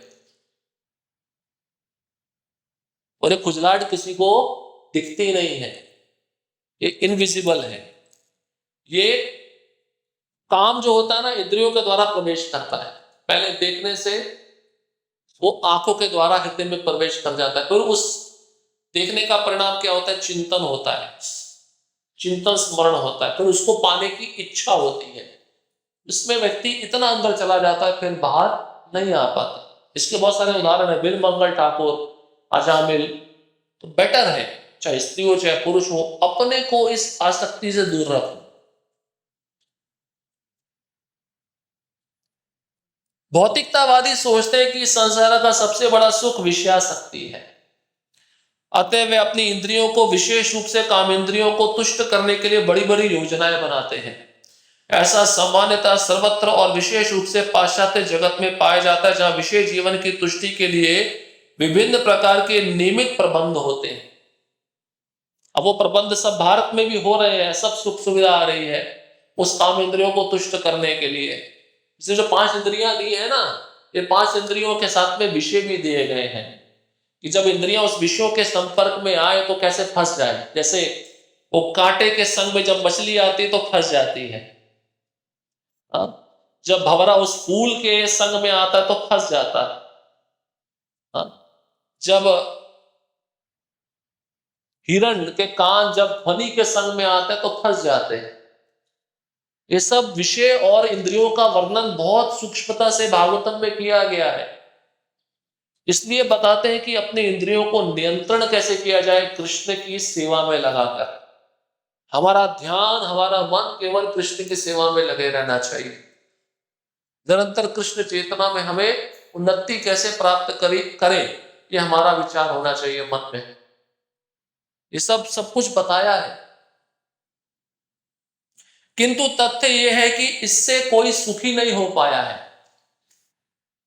अब देख लीजिए, मानधाता राजा थे, उनकी 50 पुत्रियां थी। सौबरी मुनि का उदाहरण देख लो, एक एक रानी से 10-10 बच्चे पैदा किए। कितना परिवार हो गया? अकेले थे, अकेला व्यक्ति कितना हो गया? 50 रानियां और हर एक से 10-10 बच्चे। कैलकुलेशन करो, 50 इंटू 10 करो, 500 हो गया। हाँ, 500 हुआ नहीं हुआ? एक व्यक्ति से 500 परिवार हो गया। वो 500 होने के बाद उनको पश्चाताप होने लगा, मैंने क्या कर दिया ये। अच्छा भला यमुना नदी में बैठा था, तपस्या कर रहा था, क्या हो गया मुझसे। वो व्यक्ति बहुत, अब क्या होता है कि उतना परिवार जब बड़ा है तो उसका फिर मेंटेनेंस भी तो करना पड़ेगा ना। लेकिन वो योगी थे, वो अपनी योग सिद्धि से सब 50 रानियों के लिए सब ले आए थे, केवल इच्छा करने से। आज के जमाने में ऐसा व्यक्ति कोई कर सकता है? संभव ही नहीं है। पर देखिए, तब की रानियां भी बुद्धिमान थी। तब उनको जब ग्लानि हुआ कि मैं फंस गया हूं, उससे निकलना है, तो वो तपस्या के लिए वन की ओर निकल पड़े। उनकी पत्नियां भी पीछे पीछे गई, हम भी अपने को आत्म सिद्ध करेंगे। वो भी तपस्या करके भगवत धाम अपने पति के साथ चली गई। तो पत्नी को अपने पति के पद चिन्हों पे चलना होता है, अगर पति भक्त है तो। इसलिए स्त्री का यही दायित्व है, और कुछ दायित्व नहीं है। लेकिन गृहमेधी व्यक्ति जब इन इंद्रियों विषयों में पढ़कर आसक्त हो जाता है और खुजलाहट में ज्यादा खुजली करता है, मैथुन सुख में ज्यादा आनंद लेता है, तो उसके लिए विषय जीवन और खतरनाक हो जाता है। पुरंजन इसका उदाहरण है। पुरंजन आख्यान पढ़ लीजिए, इतना आसक्त हो जाता है पुरंजन। वैसे तो नारद मुनि राजा प्राचीन वर्षित को एक कथा बताते हैं। वे कहते हैं, हाथ में जल लेके ऐसे आसमान में दिखाते हैं, देखो तुमने कितने पशुओं को मारा है, इंतजार कर रहे हैं तुमको मारने के लिए, देख लो। वो डर जाता है, वो बोले मैं, मुझे बाहर निकालो, मुझे नहीं करना है इसमें। सच्चा साधु संग मिले तो व्यक्ति बाहर भी निकल सकता है। तो वो विधि बताते हैं, फिर वो उसको बताते हैं कि तुम कौन हो, इस संसार में तुम किसके लिए आए हो। हम सब किसके लिए आए? भोग करने के लिए आए। पुरंजन, पुर मतलब ये शरीर, अंजन मतलब इस पे रहने वाला। अब वो पुरंजन की पत्नी थी पुरंजनी, जो उसकी बुद्धि है, और बुद्धि उसको भौतिक भोग में लगाती है। वो इतना आसक्त हो गया कि उसके बिना रह नहीं सकता था। जब वो खाती थी तो ये खाता था, जब वो सोती थी तो ये सोता था, जब वो नाचती थी तो ये नाचता था, जब वो रोती थी तो ये रोता था। एक श्लोक पे 15 चीजें बताई है। और जब व्यक्ति इतना आसक्त होता है, अंतिम समय में उसको किसका याद आएगा? उसी का याद आएगा। इसलिए फिर वो क्या बनता है पुरंजन? एक मल्ल ध्वज राजा की पुत्री बनता है। और फिर उसका पति होता है, वो पत्नी पूर्व जन्म में जो पुरंजन था, अपने पति के साथ, राजा के साथ तपस्या करने वन में जाता है। और वहां पे जब उसका पति तपस्या कर रहा होता है तो उसका शरीर ठंडा पड़ जाता है, मर जाता है। तो वो रो रही होती है, तो पीछे से एक ब्राह्मण आता है। ब्राह्मण बोलता है, तुमने मुझे पहचाना नहीं, मैं कौन हूं? मैं अज्ञात व्यक्ति हूं। अज्ञात मतलब परमात्मा, जो तुम्हारे साथ हमेशा रहता है। मैं तुम्हारे साथ हमेशा रहा हूं, पर तुम मुझे कभी समझ नहीं पाए, कभी पहचान नहीं पाए। चलो मेरे साथ, जहां पे नित्य आनंद है, मैं तुम्हें वहीं पे ले जाने के लिए आया। तो भगवान के उस धाम को छोड़कर, उस आनंद को छोड़कर हम इस संसार के मल वाले विषयों में पड़े हुए हैं, जो हमको कभी भी सुख नहीं दे सकता, जो हमको कभी भी आनंद नहीं दे सकता। कितना भी प्रयत्न कर लो, आप कितना भी अच्छा खाना खा लो, लेकिन एक समय ऐसा आएगा पेट भर गया, बस अभी नहीं। भाई आनंद तो नित्य होता है ना, शाश्वत होता है, निरंतर मिलते रहना चाहिए। अगर खाने में इतना आनंद है तो फिर हमेशा खाते रहो, इतना खाओ कि पेट फट जाए और व्यक्ति मर जाए। पहनने में इतना आनंद है तो इतने अच्छे कपड़े पहनो कि पहन पहन के आप पागल हो जाओ, इसमें कुछ भी आनंद नहीं। और सबसे बड़ा आनंद संसार में व्यक्ति किसमें ढूंढ रहा है? स्त्री पुरुष के संग में ढूंढ रहा है। कमाल कृष्ण महाराज बोलते दोनों शरीर नाली के गटर है या नहीं है? उस शरीर में क्या है?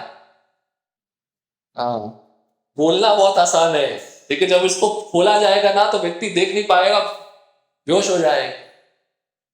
वो सब वो क्या बोलते हैं, स्त्री पुरुष का संग कैसा है? दो गटरों का मिलन है बस, और कुछ नहीं है।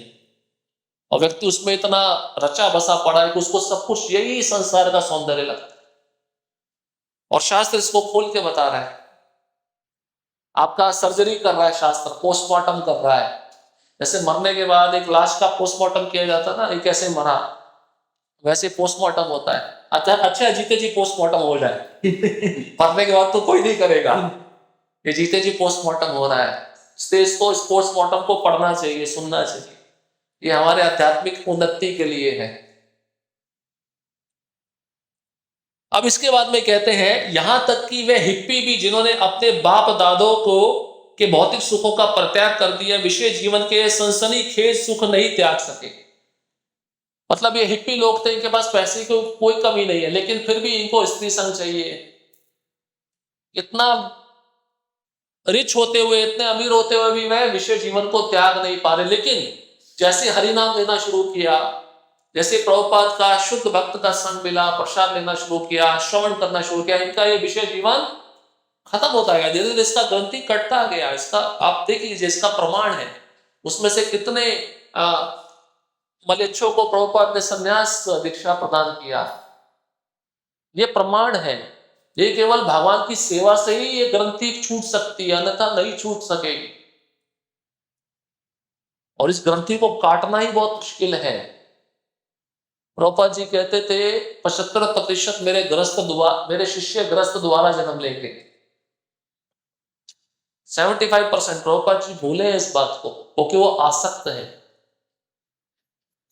इसलिए अंतिम समय में हमारा जो भौतिक इच्छा है, मुख्य रूप से स्त्री का पुरुष के प्रति, पुरुष का स्त्री के प्रति, एकदम शून्य होना चाहिए।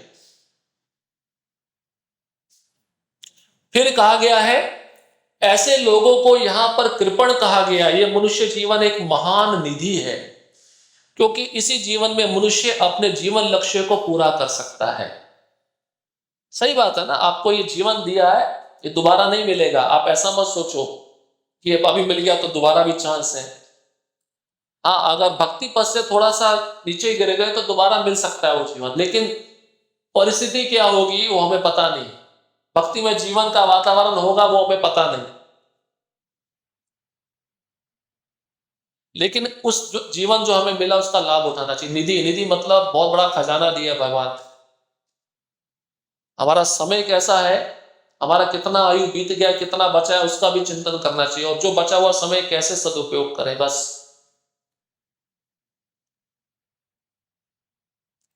क्योंकि हमारा एक लक्ष्य है, वो है भगवत धाम। उस लक्ष्य तक हमें जाना है, कैसे भी करके जाना है, प्रयत्न करना है।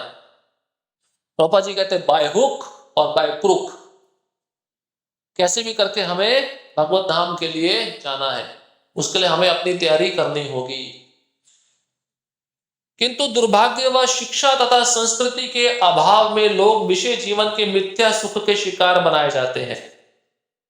अब आजकल सिनेमा है, मोबाइल है, ये सब चीजें किस लिए दर्शाई गई है मनुष्यों के सामने कि विषय जीवन में ज्यादा से ज्यादा लिप्त रहे और ये निकल ना पाए। तो माया क्या करती है, जब माया देखते हैं कि इस्कॉन के भक्त भक्ति में बहुत आगे बढ़ रहे हैं, तो माया कुछ नया यंत्र निकालती है जिससे इन भक्तों को अपने कब्जे में लिया जाए।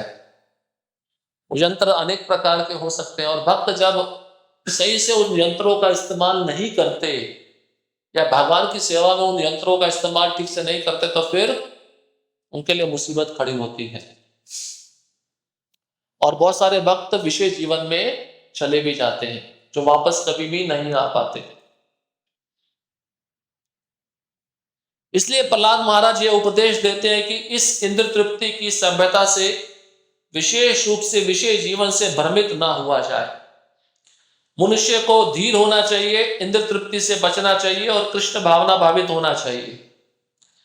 प्रभुपाद जी 3 चीजें बता रहे हैं। धीर मतलब धैर्यवान, उसके जीवन में कितना भी ये खुजलाहट हो, उसको विषय सताए नहीं करना। कृष्ण की सेवा को हाँ बोलना है, इंद्र तृप्ति को ना बोलना है। ये आप स्लोगन बना लो, अपना नारा बना लो। इंद्र तृप्ति को ना, कृष्ण की सेवा को हाँ। और फिर कहते हैं इंद्र तृप्ति से बचना चाहिए। जब व्यक्ति धीर होगा तो वह अपनी इंद्रियां नियंत्रण में करेगा और इंद्र तृप्ति का प्रश्न ही नहीं उठता है, और वह कृष्ण भावनामृत में स्थिर रहेगा। और फिर कहते हैं इसके विपरीत कंजूस के समान ही कामी पुरुष कभी भी इंद्र तृप्ति से सुख लाभ नहीं कर पाता। भाई कामी व्यक्ति को कितनी भी स्त्रियां दे दी जाए वो संतुष्ट होगा? गुरु महाराज कहते हैं धनांध, जो धन का अंधा होता है, उसको कितना भी धन दे दिया जाए वो संतुष्ट नहीं होता। एक होता है कामांध, कामी पुरुष। जैसे एक कामी पुरुष होता है वो स्त्री को भोग की दृष्टि से देखता है। एक योगी पुरुष होता है वो स्त्री को क्या सोचता है? मलमूत्र मांस का शरीर। एक भक्त होता है वो भगवान के सेवक के रूप में देखता है। तीनों का अलग अलग दृष्टिकोण है, लेकिन भगवान के अंश के रूप में, भगवान के दास के रूप में देखना कितना श्रेष्ठ है। उस भाव को निर्माण करने के लिए यही प्रभुपाद जी ने भक्तों का संग बनाया। उसमें रहना ही क्या है? हमें माया से सुरक्षा प्रदान करना है। माया से तभी हम बच पाएंगे जब हम भक्तों के संग में रहेंगे। प्रकृति के प्रभाव से बच पाना दुष्कर है। कौन सा श्लोक है भगवत गीता में? भगवान कहते हैं देवी ऐसा गुणमयी मम माया दुरत्तया मामे वे प्रपद्यन्ते माया मेताम तरत्ते। भगवान कहते हैं कोई भी मेरी इस माया से बच नहीं सकता, कितना भी प्रयत्न करो। दुष्कर है, लेकिन जो मेरे को शरणागत होगा वही बच सकता है। मेरे को अन्यथा मेरे शुद्ध भक्त को वही बच सकता है, अन्यथा उसका कोई चांस नहीं बचने का। बोलते ना सावधानी हटी दुर्घटना घटी। ऐसे भक्ति में जीवन में भी ऐसा है। आपकी इंद्रियां आपके वश में नहीं, इधर उधर डोल रही है, वो दुर्घटना का केंद्र बिंदु बच जाएंगी। कुछ समय अभी नहीं हो रहा, लेकिन आपने उस समय कंट्रोल नहीं किया तो वो निश्चित दुर्घटना का केंद्र बिंदु बनेगी।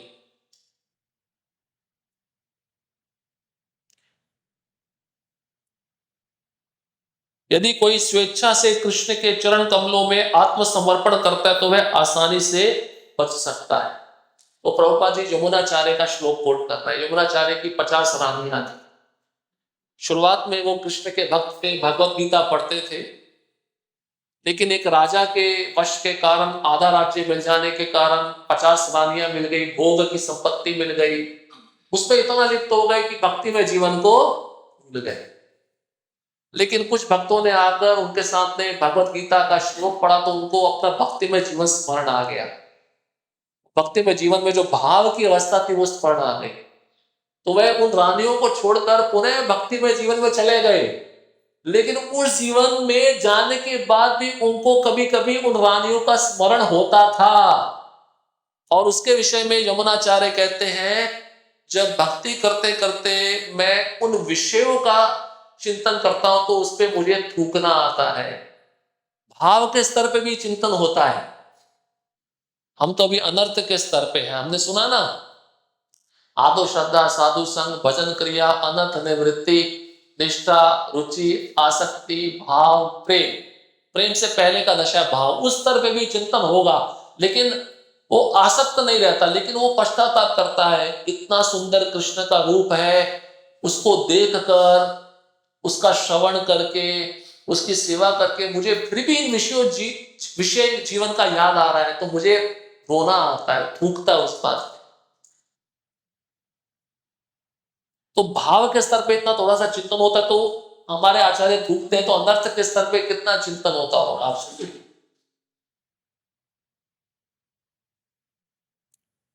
क्योंकि मैं कृष्ण की दिव्य प्रेमा भक्ति में लगाया गया हूं और उन्हीं में नया नया आनंद पाता रहता हूं।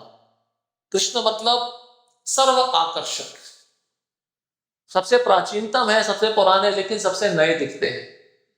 कृष्ण का रूप ऐसा है। तो प्रभुपाद जी एक जगह कहते हैं हम अपनी इंद्रियों से कृष्ण को आस्वादन करते हैं, खाते हैं। कैसे खाते हैं?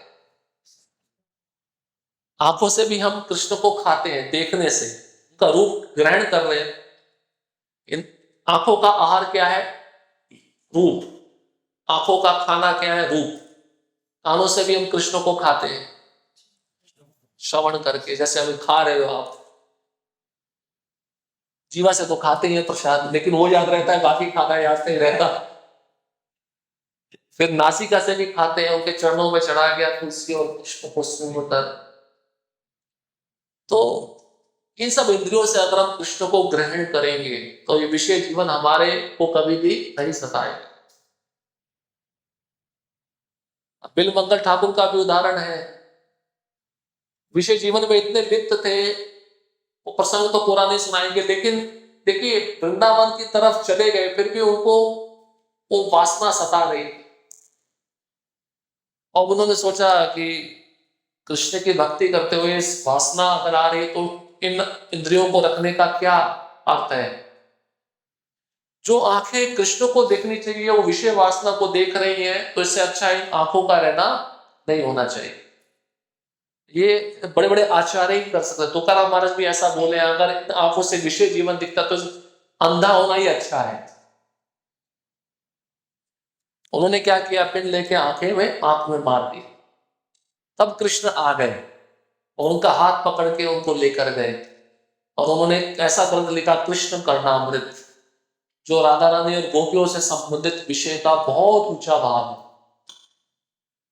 तब ऐसा गिरा हुआ व्यक्ति ऐसा ग्रंथ लिखकर शुद्ध महान भक्त बन सकता है, तो हम भी गिरे हुए, लेकिन बिलमंगल ठाकुर की तरह नहीं गिरे हुए।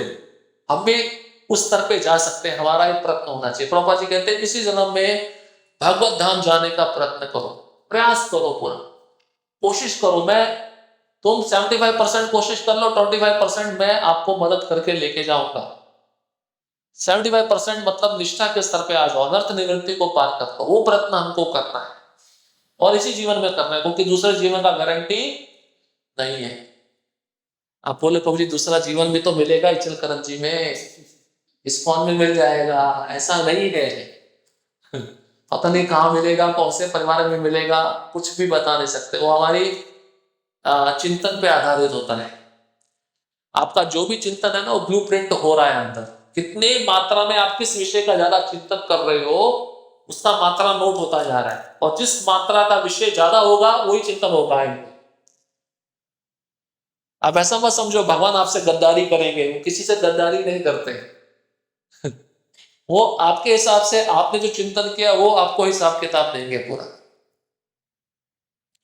भगवान की तरफ से कोई गलती नहीं है, गलती हमारी तरफ से है। अब उस गलती को हमें सुधारने का मौका मिल गया है, वो सुधारो।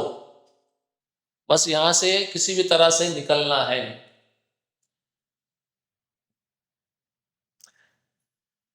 चूंकि मैं कृष्ण की दिव्य प्रेमा भक्ति में लगाया गया हूं और उन्हीं में नया नया आनंद पाता रहा हूं, अतएव जब भी मैं विषय सुख के बारे में सोचता हूं तभी इस विचार पर थू थू करता हूं और मेरे होठ अरुचि से विकृत हो जाते हैं। यमुनाचार्य कह रहे। यमुनाचार्य पहले पहल एक बड़े राजा थे जिन्होंने अनेक प्रकार का इंद्रिय सुख भोगा था, किंतु जब बाद में वह भगवान की सेवा में रत हुए तो उन्हें आध्यात्मिक आनंद मिला और विषय जीवन के विचार पर घृणा होने लगी। यदि विषय विचार उनके मन में आता भी तो वह घृणा से उस पर थू थू करते थे। तो देखिए सबसे बड़ा विषय जीवन इस संसार में स्त्री पुरुष का प्रसंग है। इसलिए ऋषभ देव भगवान भी कहते हैं पुंसा स्त्रिया मिथुनी भावम एतम तयोर मिथो हृदय गति माहु अतः ग्रह क्षेत्र सुताप्त वित्तेर जनस्य मोहोयम अहम ममेति। ऋषभ देव भगवान कहते हैं सबसे बड़ा विषय जीवन इस संसार में क्या है, जो हमको बांधे हुए हैं, वो है स्त्री और पुरुष का आकर्षण। और उससे क्या पैदा होता है? ग्रंथि पैदा होती है, एक के ऊपर एक ग्रंथि लगती जाती है, और फिर उस ग्रंथि को ढीला करना बहुत मुश्किल होता है, लेकिन ढीला किया जा सकता है। साधु संग में आके श्रवण के माध्यम से नियमित रूप से, जो हमने शुरू में सुना, युधिष्ठिर महाराज ने प्रश्न पूछा था ना कि मैं कैसे निकलूं, मैं अधमग्रस्त हूं, विश्व में आसक्त, तो नारद मुनि यही बोले आपको साधु संग में आकर भगवान के लीला अवतारों का कथा श्रवण करना चाहिए, ये नियमित रूप से करना चाहिए, और तभी वो ग्रंथि धीरे धीरे ढीली पड़ेगी।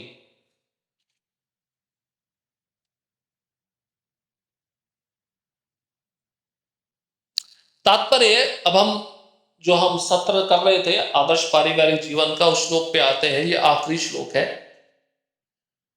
यहां पर भी इसी बात पर बल दिया है कि मनुष्य अपनी पत्नी के प्रति या यौन जीवन के प्रति आसक्ति त्याग दे। यदि मनुष्य बुद्धिमान हुआ तो वह अपनी पत्नी के शरीर को पदार्थ का एक पिंड मान सकता है, जो अंततोगत्वा छोटे छोटे कीड़े मकोड़ों, मल या राख में परिणत हो जाएगा। फिर अब ये सब लिखा है तो फिर भी आसक्ति क्यों होती है? प्रश्न ये है, जब ये साफ साफ लिखा है यहाँ पे कि ये शरीर मरने के बाद या तो राख बन जाएगा, या कीड़े मकोड़े इसको खा जाएंगे, या गिद्ध चील खा के इसको मल में परिवर्तित कर देंगे, फिर भी आसक्ति क्यों होती है? माया इतनी प्रबल है कि हमारी जो इंद्रियां हैं इसको बार बार सुनने पे, पढ़ने पे भी इसका गंभीरता पूर्वक विचार नहीं करती। क्या होता है, देखिए समझिए, ये ज्ञान है, ज्ञान मुझे मिल गया, मैंने आपको दे दिया, लेकिन उसको जीवन में उतारना हर एक के बस की बात नहीं होती। वो ज्ञान उतारने के लिए गुरु का संग चाहिए, गुरु का आशीर्वाद चाहिए, गुरु की कृपा चाहिए। वो ज्ञान तभी जीवन में उतरेगा, आत्मसात तभी होगा जब गुरु का आशीर्वाद है। गुरु का आशीर्वाद कब मिलता है? जब आप समर्पण होकर उनकी आज्ञा का पालन करते हो। पढ़ते तो हैं, सुनते भी हैं, लेकिन कितना आत्मसात किया, कितना उसको अपने जीवन में उतारा, ये गुरु की कृपा से ही होगा, खाली बोलने से नहीं होगा।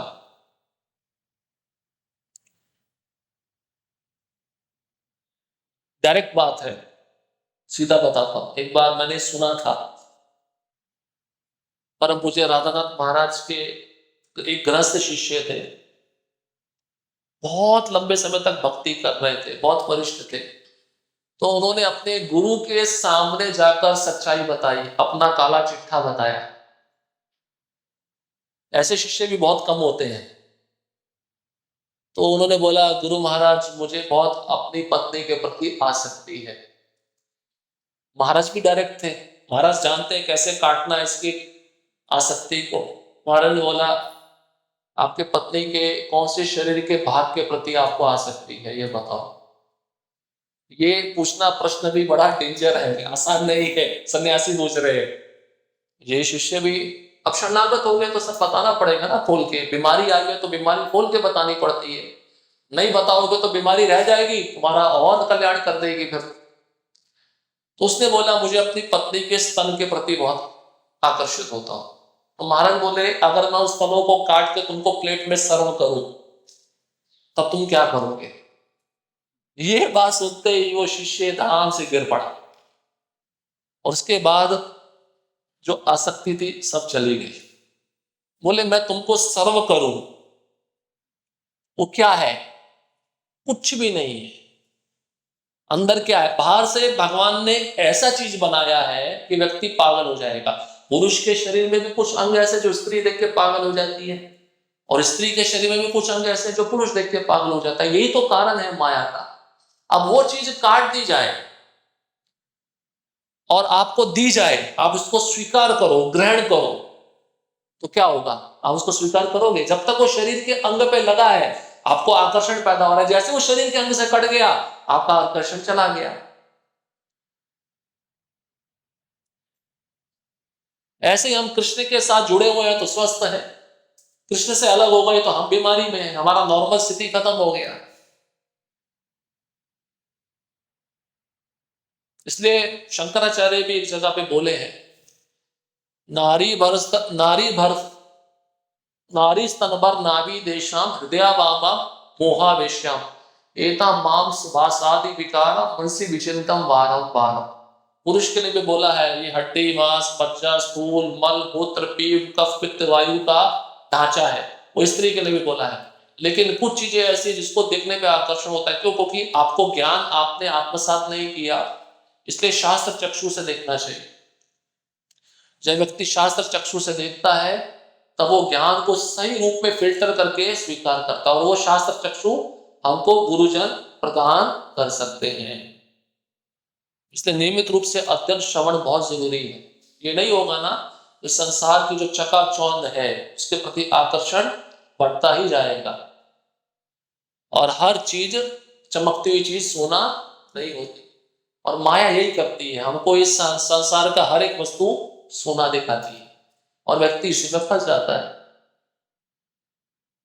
और भागवतम के 5वें स्कंद में स्त्री का पुरुष के प्रति आकर्षण और पुरुष का स्त्री के प्रति आकर्षण की तुलना पीले मल से की गई है। पीले मल से, श्लोक भी आपको निकाल के दे दूंगा। पीला मल, मल आप त्यागने जाते हो शौचालय में, रंग नहीं देखते ना, लेकिन वहां पे पीला मल बोला गया। अब ऐसा बात बता देगा शास्त्र तो आपको देखने का मन करेगा? नहीं करेगा। लेकिन जो ज्ञानी होते हैं, जो बड़े चढ़े होते हैं भक्ति में, जो बहुत प्रगत होते हैं, वो इस संसार की हर एक वस्तु को भगवान की सेवा में लगाना चाहते हैं। जैसे प्रभुपाद जी भी तो आज हमने पढ़ा ना, अमेरिका की युवतियों को सिखा रहे हैं कचौड़ी बनाना। हाँ, आज आपने सुना, वो शुद्ध भक्त है, उनको माया स्पर्श नहीं कर सकती क्योंकि वो कृष्ण को पूर्ण शरणागत है, कृष्ण ने उनको भेजा है। ऐसे भक्त के संग में हम रहेंगे तो हम सुरक्षित हैं। विदेश में कितना वैभव है, कितना ऐश्वर्य है, कितना सौंदर्य है, व्यक्ति देख के पागल हो जाता ना। उस समय प्रभुपाद जी 70 साल के और माताएं 20 साल की, 25 साल की, उनको वस्त्र पहनाना सिखाना, साड़ी पहनाना सिखाना प्रभुपाद जी ने किया। तब भी वो विचलित नहीं हुए क्योंकि वो कृष्ण के शुद्ध भक्त है। इसलिए शुद्ध भक्त के शरणागत होकर हम जब ज्ञान ग्रहण करते हैं तो उसको आत्मसात करते हैं, तब वो हमको साक्षात्कार तक पहुंचाता है। इसलिए प्रयत्न करना चाहिए। ये जो आपको बताया जा रहा है, ये कोई आपको दूसरी कक्षा में नहीं बताएगा, डायरेक्ट नहीं बताएगा। इसलिए ये विषय ऐसे होते हैं जो हर कोई डाइजेस्ट नहीं कर सकता।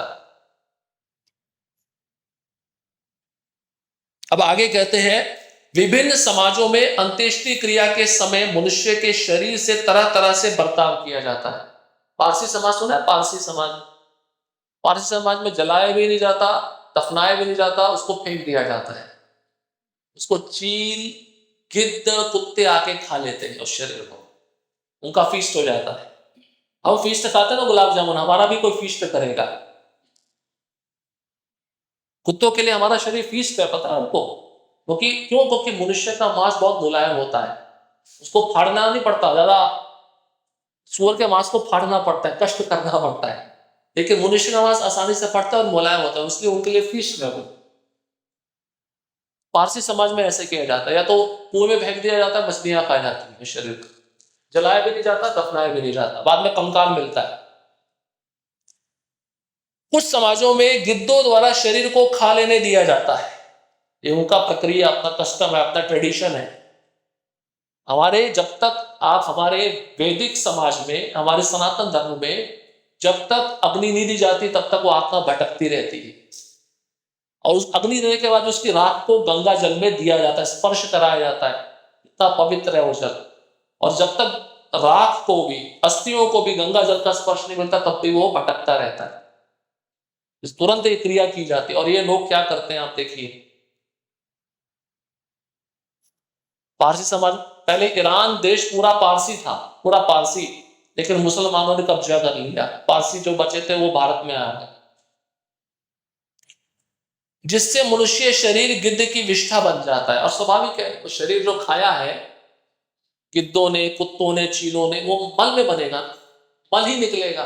तो शरीर का परिवर्तन किसमें हो गया? विष्ठा में हो गया। इसलिए कहता है जल्दी लेके जाओ, जलाओ, बदबू आ रही है, ज्यादा समय मत रखो।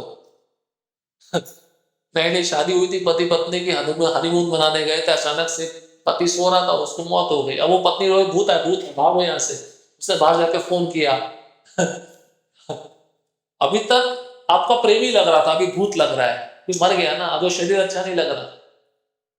इसलिए शरीर का सौंदर्य नहीं है, वो आत्मा का सौंदर्य, और आत्मा भगवान कृष्ण का अंश है।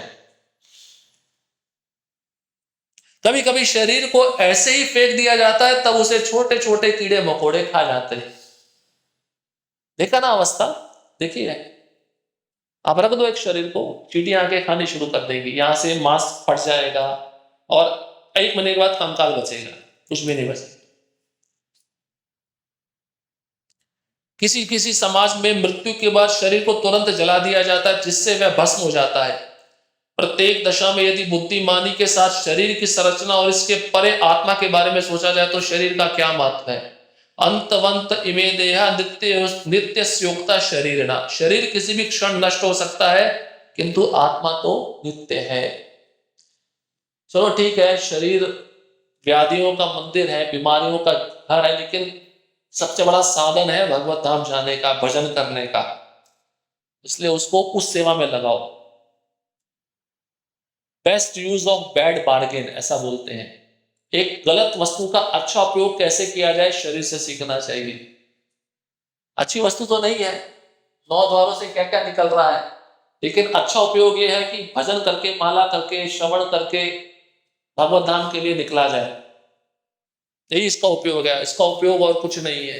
अन्य पशुओं का उपयोग आप कुछ कार्य में कर सकते हो, लेकिन मनुष्य के शरीर का उपयोग आप किसी भी कार्य में नहीं कर सकते।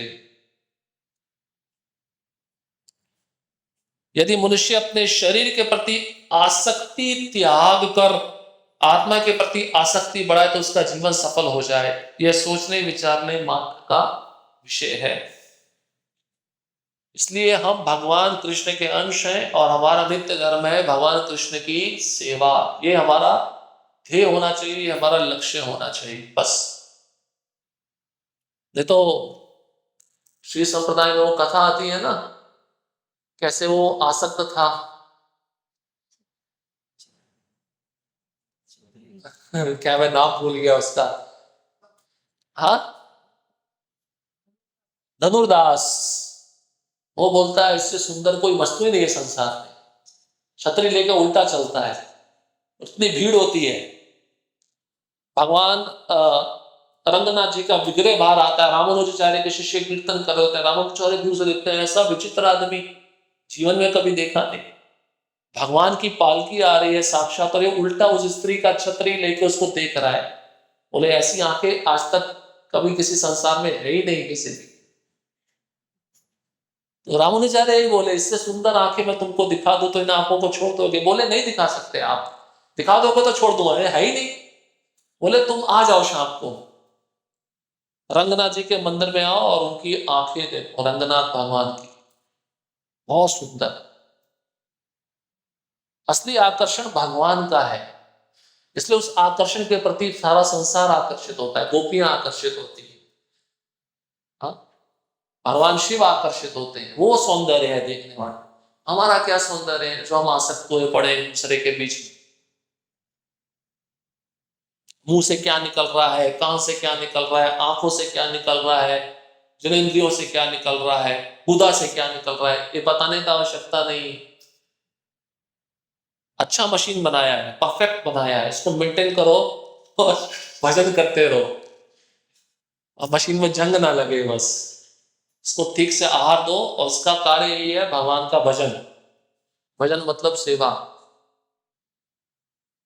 ये भज धातु से है, भज मतलब सेवा, यही हमको करना है। ठीक है, हरे कृष्णा कृष्णा कृष्णा हरे हरे, हरे राम हरे हरे।